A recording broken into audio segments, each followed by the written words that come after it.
is Ken calling from Let's Rock. Hey, Ken, how are you? Good. How are you doing? I'm doing well, man. Welcome to Let's Rock. Thank you so much for having me, man. Appreciate it. How are things going?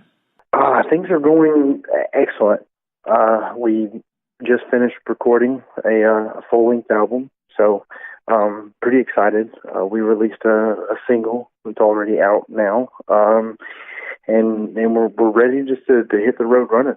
When do you hit the road? I guess you're already on the road, aren't you? Not right now. Not right now. We're kind of sitting, waiting on a couple of other developments that we've been working on to play out, and then maybe we'll be on the road soon. We don't have any tour dates that are posted as of right now. Okay, so just waiting on confirmation from a couple of them. Well, actually, we're just waiting on a few other pieces of work that we've been putting together to come forward, and then we'll be able to step out on the road. There's a little bit of play happening in the background from a lot of team members right now. So making sure all of our ducks are in a row. I should mention congratulations on the new album. I did a review on my site for it. It's fantastic. Yeah, so you did get to hear it. Did you listen to it from top to bottom in its entirety? I absolutely did, and that's how I do my reviews. I call it more of a first reaction. I just type as I listen the first time. And okay. Yeah, I was blown away by it. I mean, what I mentioned... Oh, I read that review. I read that one. I read that. Oh, did you? And thanks, by the way. Yeah, thanks. Sorry there wasn't enough solos in there, but...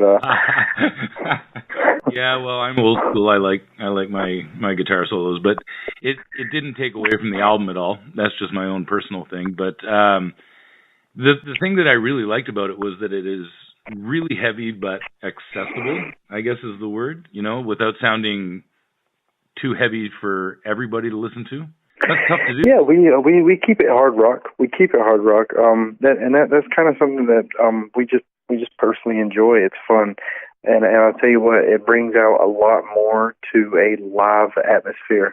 And I think a lot of people has went away from that, especially in the mainstream audience. The pop audience has really diverted towards a different sound. But I think as live performances become more and more sought after, you're going to see a lot more of this rock and roll world evolve all over again, like it's never been seen before. I think that's really on its way home. Where does that come from, though? I mean, what were your influences when you were growing up? So growing up, I've listened to a lot of like old school blues and like some R&B stuff. That's kind of how I grew up. A lot of gospel music as well. Soul music was a big influence as I was growing up. And then for me personally, I started diving in. I had 3 older sisters, so pop music was also not only an influence, but it was I was indoctrinated, so to speak, because if I didn't, there was no chance for me to listen to anything other than NSYNC, Backstreet Boys, Britney Spears, Christina Aguilera, because of my older sisters. And I began to enjoy the songwriting and the simplicity, and the way that within the first chorus you already knew the whole song. And then I realized in church that's how hymnals are also written. They're so simple, and they say the words that you want to say, and they speak them in a melodic way. And then I found rock and roll. I found the Shindowns, the Breaking Benjamins, the Chevelles, you name it. That whole genre, Tool. It goes all into the more rock world of where modern rock or post-grunge rock sits. I started finding those bands and absolutely fell in love because they were able to create these songs that were influential You know, they spoke about the real world and how they interpret it and how these moments help their walk of life, and those things like really started to speak to me. Anyway, it was a really cool thing to dive in and understand these people and how they wrote songs, and that's kind of where, you know, development kicked off for me personally. You know, the other three guys, they have their own story of how it worked for them, but that's really how it all kind of set up in me, and now I'm just out there on the track with the rest of those guys that influenced me, hoping that if one day they hear an interview and hear that I'm making music because of them, that I don't disappoint. You know what I mean? Yeah, for sure. That kind of surprising to me that you got into rock and roll so late. How did you come about doing the Styx song? I mean, that's a little older. Yeah, so I started diving in not long after. That was around about the era where music was free, not because it should have been, but because it was. And I literally had music at my fingertips, and I started diving in, and I would listen to everything. You know, those rock bands got me into the heavier side of music and songwriting, and listening to the conviction of their voices. But you know, the songwriting of the Eagles also took me to a whole different world. You know, they were able to create their own genre, which turned into you know, country, rock and roll, pop music, and it didn't matter. They could cross over everywhere. They're the freaking Eagles. And then you got you know, Journey, and like the voice of Steve Perry. He was just a monster, and that really drove me into finding these larger than life vocals. And then when we were, you know, skimming through, maybe we could do a cover. Maybe we could do a cover. What would be a cool cover? Let's put some harmonies in it. Make sure it's got harmonies. Make sure it's got a fun one. I don't want to cover something and it not be fun. We might as well make it fun. And then, you know, Renegade just steps up, and we had just wrote and recorded Rebel, which is kind of our middle finger, you know, type song. And that you know, Renegade kind of stuck out, and it kind of fit the mold at the same time. And, you know, obviously, who's not a fan of Styx? And then Tommy Shaw and the team actually heard it, and, you know, they gave us some thumbs up, which was a really cool thing for us. It's kind of a big moment, you know, for me personally, to see and have a legend look around and be like, hey, see what you're doing over there, kid. Keep at it, you know? It was cool. Well, the last time I talked to Seth, I did an interview with him a couple. Yeah, sorry about that. I was telling him that basically Styx has been my all-time favorite band since I was about 9 years old. And oh, wow. I take it very seriously when someone does a cover of a Styx song. Yeah, I was impressed too. I mean, you got to nail it if you're doing a cover of my favorite band, and you guys rocked it. Yeah, you really do, and that was a focus, and not just because it is your favorite band, but like that, those guys, they're from top to bottom, you know, great drummer, great guitarists, yeah. Great. I mean, they're like the real sauce musician, but then, you know, you add in the actual harmonies, like they're great singers, you know, like so when you show up to the batting cages, and you're trying to swing one of those bad boys, you better be ready for it. And I think we approached it the correct way, and we stayed honest to our own sound, which brought a brand new element to you know, the legendary Styx song itself. So it was a good take on our part, I feel like. I agree. I think it's great, and it you know, I think it got a lot of people into your band as well. I think we were just able to touch a different demographic. with doing that, and we were able to showcase a few different things that we haven't been able to do yet. So yeah, I think so too. We were able to step over and be like, hey, you like these? You like this sound? You like this band? Here's what we can do. Yeah, for sure. Now, one of the other things that really impressed me on the new album was you got that Southern touch in some of these songs. And, I know you guys are from, maybe I'm wrong here, Alabama-ish. Is that right? Yeah, that's right. Yep. Mm-hmm. I heard some Southern rock mixed in with the hardness and the heaviness of the riffs, mostly with the vocals, actually. Very impressed with that. It's not really something that we shoot for, but it's also something that we don't shy away from because it's natural. It's something that you would have to work to avoid it, right? And it's not bad. So why try to fix something that's not broke? You know what I mean? It comes natural from us, and I feel like it always will. The way that the people dance in New York City isn't the same way that they're going to dance in New Orleans, and that's because of the music that they heard while they were growing up.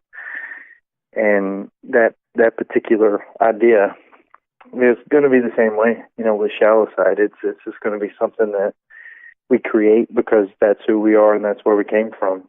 And we don't want to ever try to be something that we're not, Oh, for sure. I'm just a couple more questions, and I'll let you go. On one site recently, I read that you were listed as one of the top 10 musicians who, maybe I'm wrong with the wording here, but who cares for the fans, goes out of their way to make fans feel appreciated. Yeah, it was. It was I'm not sure where that came from or how it got started, but it was something to do with like influential people, and a piece of the article was about being a part of the fan base and being, I guess approachable would be a good way to put it. Approachable, and it's something that we always do. We always, before a show, we'll make sure to catch the frontliners, the people who are beating down the doors to get in as soon as doors happen. They got the ticket in hand, they've already printed it out. That's effort, and more so, that's music that has touched someone personally. Mm-hmm. And if there was a moment where I made a track, I was feeling something. I was feeling some type of way. That feeling could be, sad, bad, mad, glad, doesn't matter. I was feeling some type of way. And if that track connected with you, at that point, we share a memory and at a distance. And I think that's the point, period. You know what I mean? That's the point. So you got to.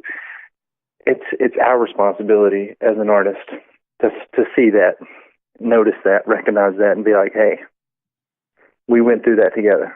Thank you for being there, because them being there is saying thank you for creating that, and that's an eye-to-eye moment. It's a handshake. That's a hug. That's something that will never change. You know what I mean? And that's something that we like to keep up with is, the frontliners for a crowd, or, after the show, make sure that we are always at the merch table. Just trying to give as much time, because we're not there for a long time, but we're there for a good time. Right. But that's something that doesn't happen very much with a lot of bands. A lot of bands won't do that. Yeah. And a lot of bands shouldn't. So a lot of bands are like, a lot of artists are weirdos, dude. Yeah. They're just creep balls. They can't carry on a conversation. They're strange individuals. That's why they create, incredible things. And not saying that you need to be, but a lot of, people are introverted, and they're not willing to try to learn someone on the spot and understand new personalities, and also try to develop a relationship, with someone who's so adamantly respective of their own work. They just not that's not something that drives them. For me particularly, that drives me. So, I don't think it would be a great idea if it was a mandatory situation because I think we'd lose respect for a couple of weirdos who we want to talk to, and then you find out, that guy or girl is a jerk, or they're weird, or I wish I would have just kept them at a distance so they could always be cool. Now I feel like they're not cool. Yeah, I hear you. Well, I think it's great what you guys are doing with social media and connecting with the fans. I see it. Was it every Sunday night or Sunday afternoon you guys do? Yeah, we do a Sunday live at 5. Yeah, Sunday live at 5. We talk to the people directly, and give them a chance to them to tell us things, and that's a lot of times how new merch ideas come out. We just ask them, what do you want next? Okay, you want this? Let's do this. Let's make it happen. Because for us, it's not just music. It's a family. We're creating a community here, and that's something that we're going to always try to work towards. Well, hopefully, other bands take a cue from you guys and start doing the same thing. I think it's really important. I really do. I go to a lot of shows. It's nice when you can talk to the people that you just saw play. Obviously it's not going to happen so true. Metallica or, Foo Fighters or anything, but if you're playing in a smaller place, it's not that big a deal to get out and say hi to the Yep, that's so true. Last year, you were supposed to come up this way, up to Ottawa. You had a show here. That's true, yeah. And it was canceled. So how do we get you back up here? Hopefully this year is the year. Hopefully this year is the year that we cross the border. Let's work on that. What happened last year? Always bus troubles, man. Always bus troubles. It is a very long distance from A to B, and we came into the swamp down there in Louisiana, and the swamp got us. All right. Well, we'll get you up here 2019 for sure. There's a bunch of places you guys can play up here. We'd love to do it, man. You've never been up here? Up to Canada? Never been in Canada. Nope. Really? Really. All right. Well, here's my promise to you when you get up to Ottawa. You'll have a beaver tail and Tim Hortons coffee waiting for you. I like both of those things. Have you ever had a beaver tail? Do you even know what that is? I'm assuming it's a beer. It is not a beer. It is actually a pastry that is shaped like a beaver tail, and it is. What? I know, okay, I like that. It is fantastic. But I'll have a beer waiting for you as well. How's that? We'll start off on the coffee first. I like the position. A pastry, a coffee, and then we'll get to a beer later. Yeah, because our beer is a little stronger than yours, so it might knock you down. Yeah, we might need to wait till it gets dark then. Well, I'm hoping you get up here for sure. Yeah, I was actually on my way to that show last year when I just checked Facebook and saw that it was canceled. So looking forward to hopefully getting you back up here or up here for the first time. Yeah, I just want to say thank you and congratulations on a fantastic album. Hey, thank you so much, and I appreciate you taking your time to do the interview as well as to do the review on it, man. I really do appreciate that. Thank you. Well, you know what? Everyone always complains that there's no good new music out there, and I'm trying to tell people on the site that there's a shitload of it, and you just got to kind of look for it, and it's out there for sure. And this is one of the best albums I've heard in a couple of years for sure. Wow, man, I really do appreciate that. Thank you. And I'm not just blowing smoke, seriously. Like, good music is good music, and this is a great album. Hopefully everybody listens to it. It's fantastic. I hope so, too. Yeah. When does it come out, by the way? March? 29th. Good luck with the tour whenever it gets set up, and we'll see you in Ottawa at some point during the year. All right, buddy. Thank you.